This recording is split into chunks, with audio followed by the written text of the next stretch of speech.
Hello, is this, holy shit. What's up? Hello, is this Hey, Justin Rustin here. from, Bobbyrock? What's up? What's up? We're actually in the studio, and I just looked at my phone. This is cool. Hell yeah, dude, you're live right now on the fucking radio, man. What's going on? Hell yeah, we're in the studio, Bobbyrock, so we fucking phones earlier. We got Peter Rabbit, and he's on the drums right here. We're having fun. How about you? Fuck yeah, dude. I'm fucking, slamming some beers and fucking jamming some Bobbyrock, dude. Oh, love it, dude. Doing like, back to you, baby. Sick. Yeah, back to We you, appreciate man. that.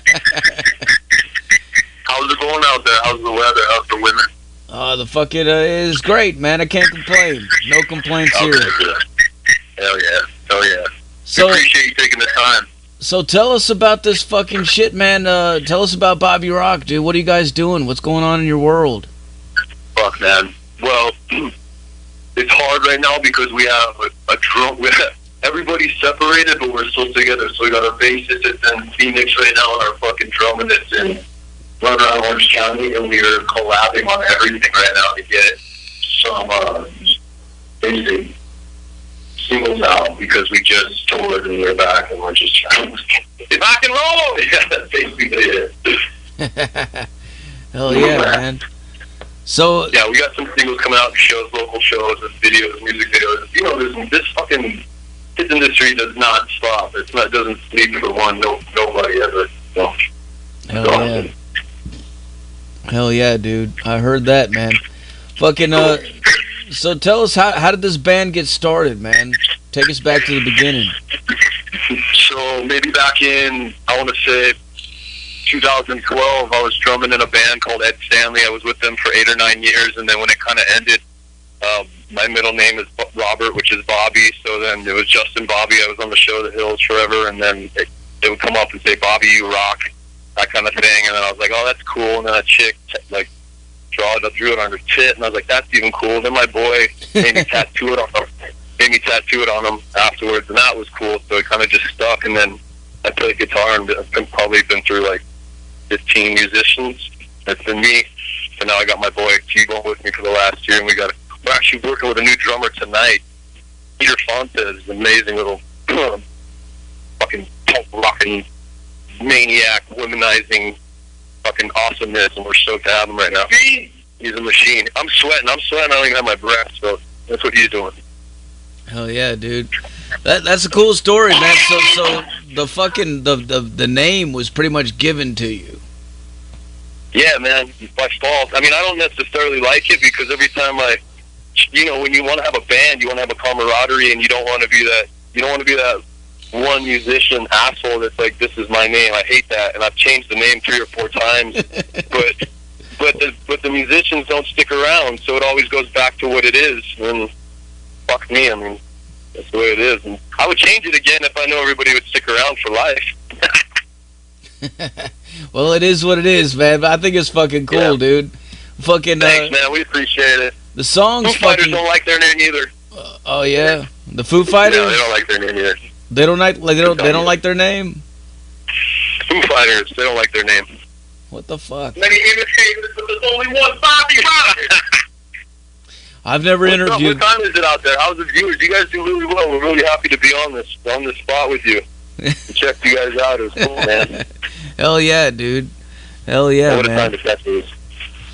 So, tell us about this song, Back to You, man. It's fucking kicking ass song, dude. Thanks, dude. I appreciate it. That was just something. I mean, little backstory. I was hanging out with a manager. This is a good chick to have on your. I was hanging out with a manager from Guitar Center, so she was throwing me all kinds of extra gear. Nice. And she threw me a baritone guitar, and I was sitting by myself on that baritone and just wrote that. And then I had an amazing friend, Josh, kind of finish the touches on everything. So we wrote the drums, the bass, the singing, guitars, everything. That was it. Very cool, man. Hey, that's a pretty good hookup to have. Yeah, on both ends. If you have a buddy that's an engineer and edits, and then you have a babe that is a manager at a guitar shop, I think you're pretty much set for the success. Hell yeah, dude. Right on, Thanks, man. brother. Yeah. So, what's up? What is it? Is it Friday night there? Yeah, what do you guys? yeah, it's Friday night here, man. How long you live until? Usually till midnight. Sick. And we gotta paint the town a little bit. Fuck yeah, man. Fuck yeah. Catch up tomorrow night. Yeah, we playing tomorrow night. We're playing a cool show at the Copper Blues in Brea. So we're getting the Piggly Wigglies out right now. So tell us about your local scene there, man. Where are you guys from? What's it like there? Orange County, Huntington Beach, California, Surf City. Grew up at the beach. I'm very fortunate to be able to surf my whole life and play music. And there's an awesome scene down here. There's a cool ass like ska punk rock scene. Everybody's playing by the beach all weekend. It's fast, it's hard, it's loud, and people don't give a shit. And it's pretty good. It's a nice feeling. Up in LA, everybody's spotty. You know, it's a little bit of a spotty catch, but yeah, it's good. We were out in Phoenix for a hot minute, kind of tore it up over there, and then we just decided going back home to the West Coast is where it's at. Right on, man. Yeah. So, for people out there tuned in right now, where can they go to find out more information about you guys? You go straight to Bobbyrock US on Instagram. I mean, that's our quickest form of substance for anybody. We post shows. It has links to the website and like our emails and stuff like that. Our manager's info's on there, so that's the quickest, best route. Emails are ancient and everything else. Hell yeah. Maybe not emails. Emails are still pretty prevalent. But you know, if the IRS sends you one, it definitely you never saw it. Right. Right. I got that, man. So tell us about your influences, man, musically, man. Like, what got you into playing and shit? My first generation family didn't play much. My dad tried. He said he walked down the street at 6 years old at 6 a.m. with a saxophone in his mouth, and everybody kicked him off the street, so he quit. So that was with my pop. And then my grandfather, he actually was the singer-songwriter. He played with Elvis and King Creole. He's got a lot of records out. His name's Slick Slavin, and maybe I think that's where I picked it up from. But other than that, it was the Boss. It was fucking Onyx. It was Ozzy Osbourne. It was Offspring, Pennywise, Nirvana, like all that. CCNR, fucking classics, goodies, but old, I don't know. It's all mashed up. And Ray Orbison. Hell yeah. Seeger. I can definitely tell when I'm listening to your songs. Fucking, I hear a lot of different stuff going on, man. It's kind of hard to pinpoint like what it is exactly. You know, like it's sort of like its own thing, pretty much, and that's pretty cool, man. Cool, man. We actually, It's, to be honest with you, it's hindered us because we can't get we're having a hard time getting matched up with other bands to co-line or play together with, because we try to describe it and we go this one route and it's completely opposite of who we play with. So it's kind of like we trying to stick to the alternative maybe, but yeah, it's actually hurt us because we want to jump on with bigger bands and obviously just steal all their clients. If we're being business. Well, that's definitely cool, man. For anybody out there who's never seen you guys live, what could you tell them to expect at a live show? We're about to get nasty tomorrow night. Copper Blues, baby. We get nasty. He thinks we get nasty. We do get nasty. It's. I don't know.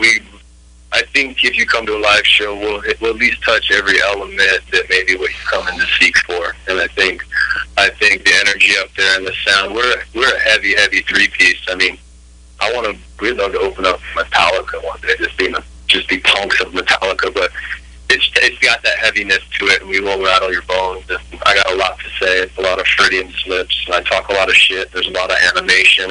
We're very excited when we're up on stage, and we all lose it. And if you can't deal with that, then there's a door. So. Wow, you guys are just a three-piece, man. You can't tell that from listening to it. Cool, man. Yeah, we like that.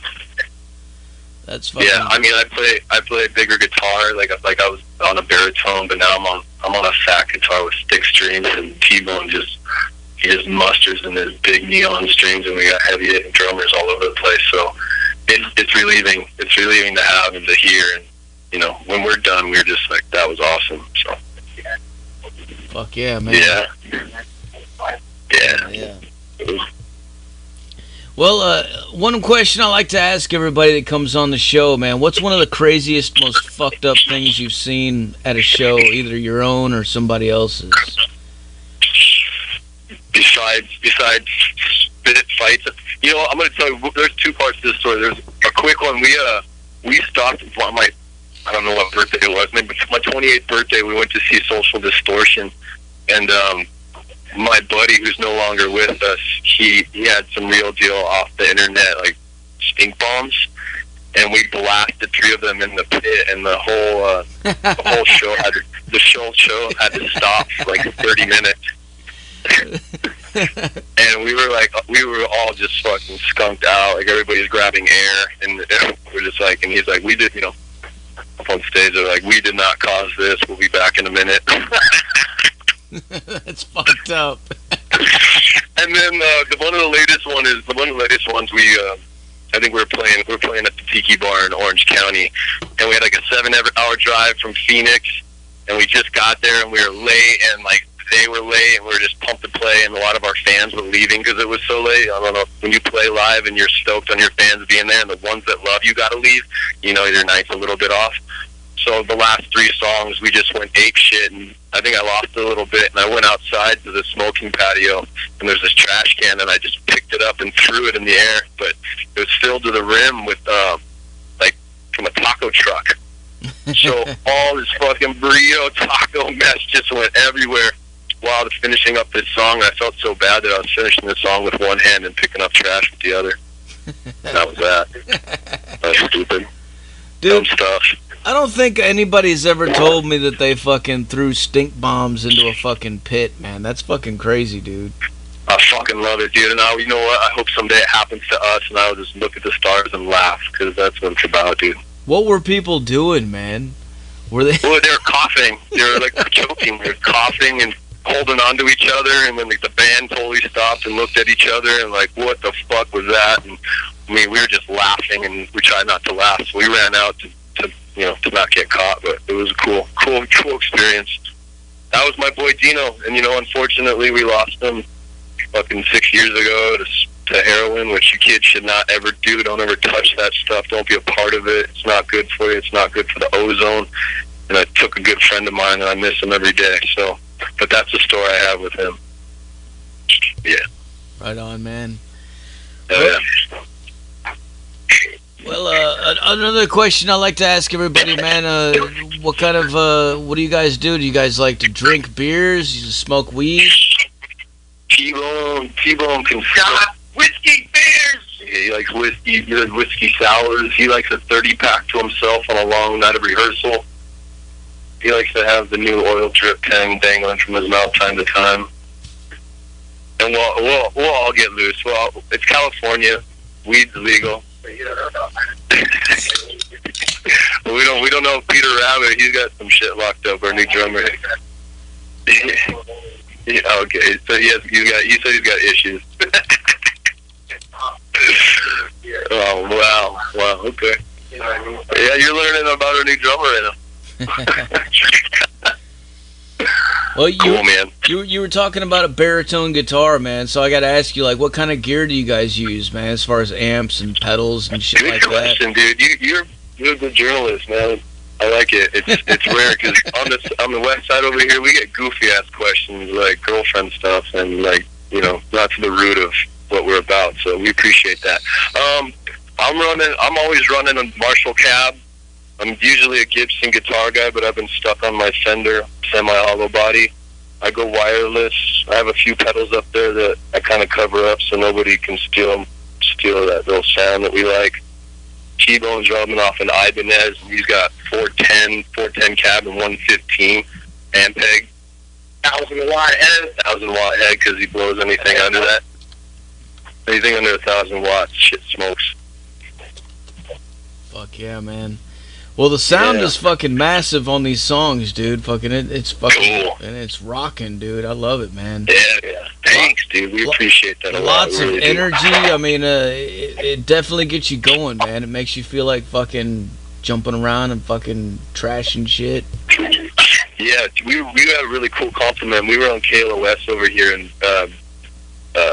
Fletcher from Pennywise had to hear a couple of our songs, and he was stoked. He said he would get in the mosh, and if Fletcher from Pennywise says he would jump in a mosh, then that's pretty adequate. We're stoked. It was a very huge compliment to us. Fuck yeah, man. That is badass, dude. Yeah. Dude, we like you. Can we come back on some other time soon? It's fucking cool, dude. Oh yeah, man. Anytime, dude. We love it. Hell yeah. So let me ask you, man. As far as your songs, what kind of lyrical themes go into these songs? What are you guys talking about and stuff? Right now we just wrote one called Britcop Pop, and I don't know where it came from, and it's just about maybe, I don't know if you know the old, you know, that London skinhead punk scene where it was just like complete oi in the UK, and it's like, you know, us yelling at the cops. They say let's go, we say no way, we're going on a field trip, we're going with a hanky-panky lie, so you gotta deal with it. You know what I mean? It's kind of like a back and forth banter between the cops and the punks.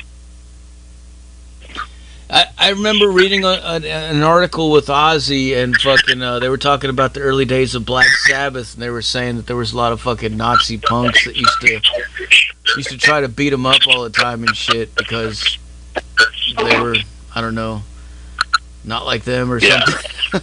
Yeah. I mean, they're culturistic for sure. Fucking Nazis, man. What the fuck? I know.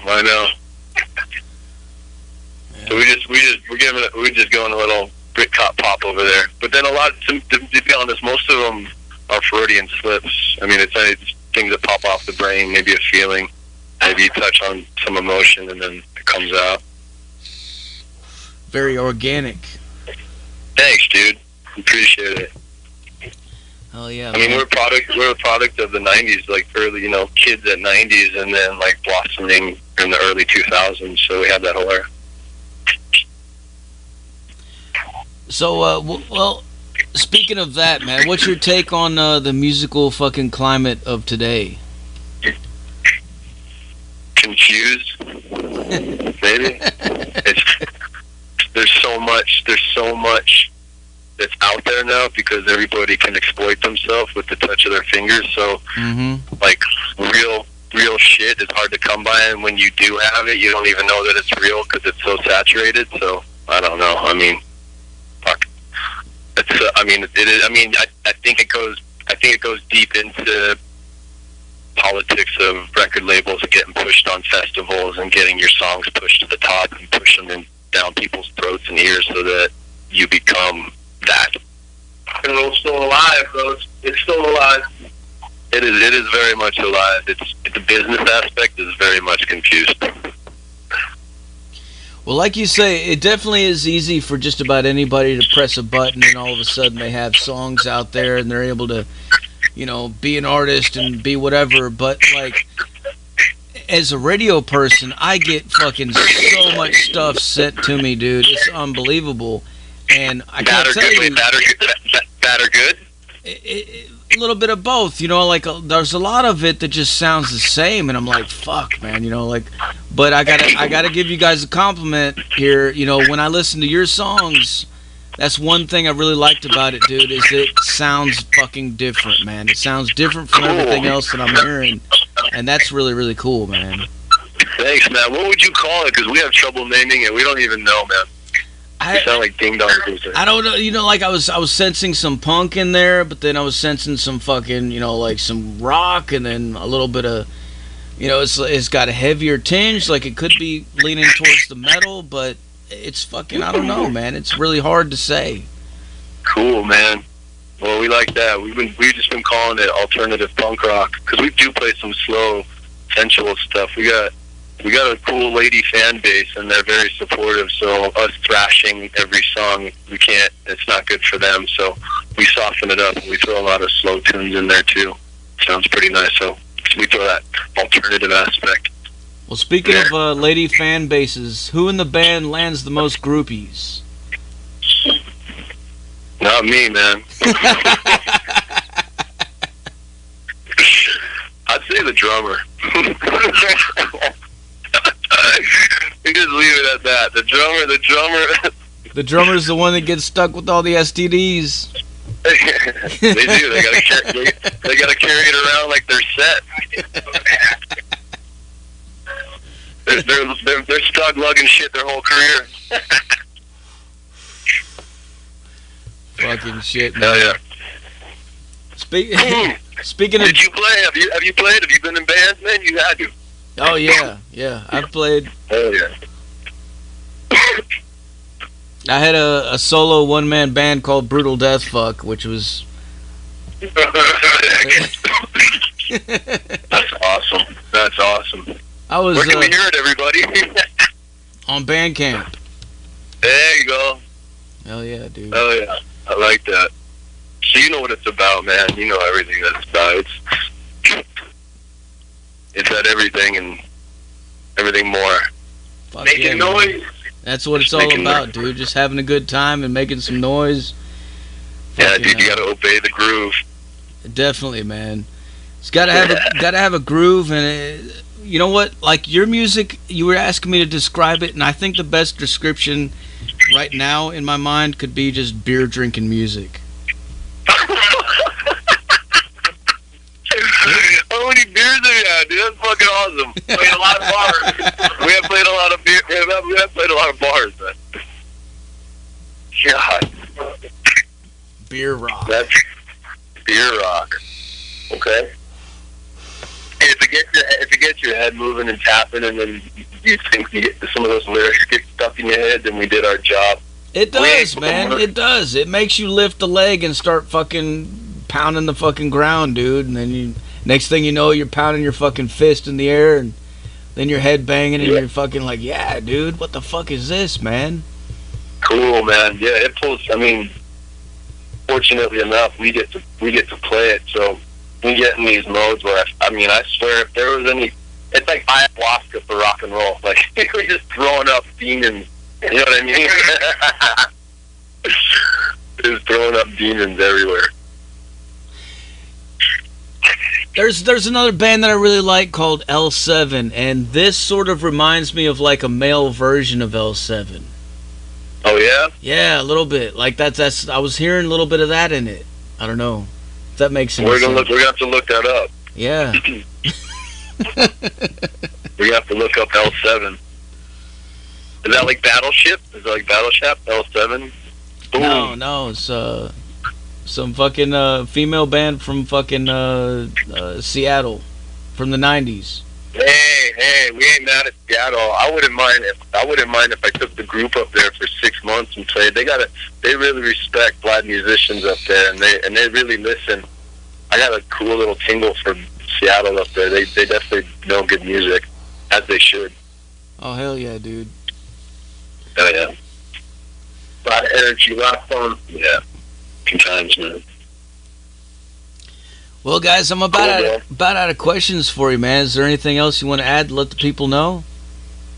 Well, we're still. Actually, you know what? We actually shot on the new upcoming season of The Hills on MTV. It's going to be debuting June 24th. But in the season, you're going to see us pick a drummer. We have a drummer tryout. We picked our drummer that's our current drummer, and then, well, maybe we're gonna. That shit only goes so far. And then it shows a couple shows and practices, and you're gonna get to see us play live, and then like go maybe through some of the like tribulations of rehearsing in the studio live. And they're gonna show that on MTV, so that's cool. That's coming out, and then we're recording these singles. I think one's called Surfs Up, and the other one's called In a Bind, because we're always some kind of bind, and that'll be coming out, and then music video. So stay tuned, kid. Fuck yeah, man. Well, we'll definitely be checking that out, dude, and sharing it all over the place when we see it, man. Awesome, man. We appreciate you. We appreciate you taking the time. Fuck yeah.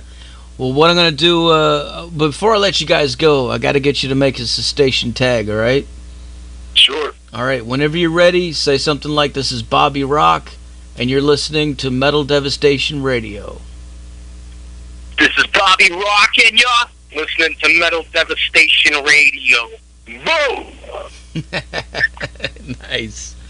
All right, man. Well, what I'm gonna do now is I'm gonna blast some more Bobbyrock for these motherfuckers so they can go crazy. Bro, right? yeah, we are turning it up in here. This is we gotta go out like a light. Hell yeah. Oh yeah, buddy.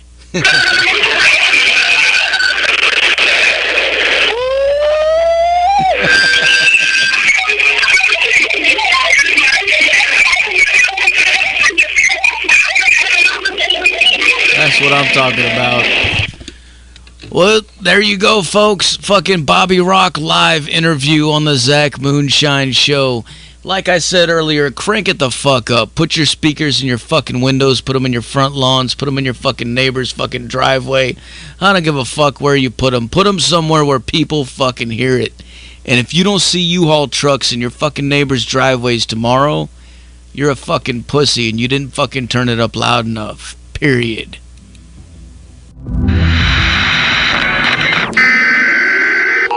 The following message is being transmitted at